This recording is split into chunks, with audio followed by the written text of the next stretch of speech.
Okay, hey, um, I am going to walk you through the process of doing the writing your own sonnet activity because I think it might be confusing to do on your own. So remember that a sonnet has to be 14 lines long. You're going to have that rhyme scheme, A, B, C, D, C, D, E, F, E, F, G, G. So shall I compare thee to a summer's day? Thou art more lovely and more temperate. Rough winds do shake the buds of May, and summer's lease hath too short a date. So day, temperate, May, date. A, B, A, B. So you're going to do that in your sonnet, and that's one of the challenges. You should have 10 syllables per line. Shall I compare thee to a summer's day? 10.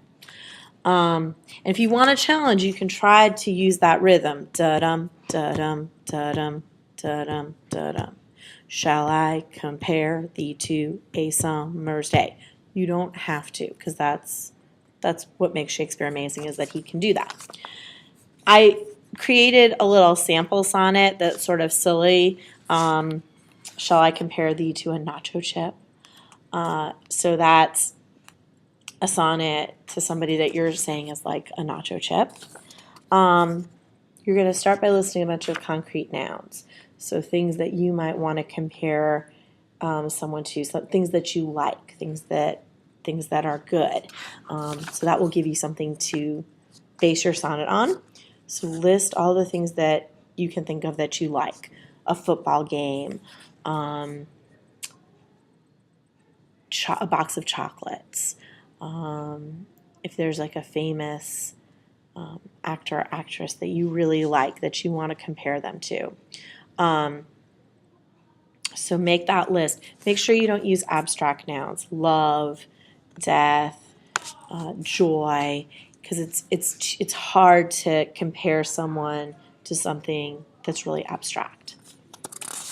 Then, once you've done that, you're going to choose one of your nouns. So I chose a nacho chip. Think about all the ways that you can describe a nacho chip, and you're going to write down all these different adjectives that you're going to use to describe nacho chips. Once you have all your adjectives, and adjectives are those descriptive words, right? So for example, we had crunchy, spicy, and then they could be soggy, they could be tasty, cheesy. So these are adjectives that describe nachos. And then you're going to write down things that those words could also describe. So it could be,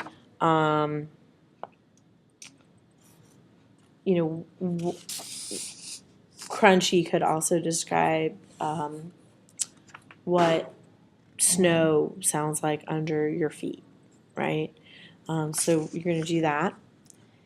And then you're going to use those sentences to create similes. Basically, this is the part that's a little tricky. If I said a nacho chip is crunchy, and then I said snow under your boots is also crunchy, the simile that I would create is a nacho chip is as crunchy as snow under my boot. You see how that works? That once you have an adjective that describes your noun, and then you describe another noun with that same adjective, well, then you can compare the two nouns using a simile to bring them together. Does that make sense? So that's basically what you're doing. All of that is laying the foundation for you to then try to write this sonnet. And once you have, comparing you to whatever it is that you really like, and you have these adjectives, and you have some similes, so if you feel like throwing a simile in, you can. You don't have to, but you can. Then you're going to write this 14-line poem. And the trick is to say what you want to say with this rhyme scheme. So I hope that this helps. I hope this helps you understand what's going on. I'm sorry that you are not able to be here in class today, but hopefully this will help you be caught up.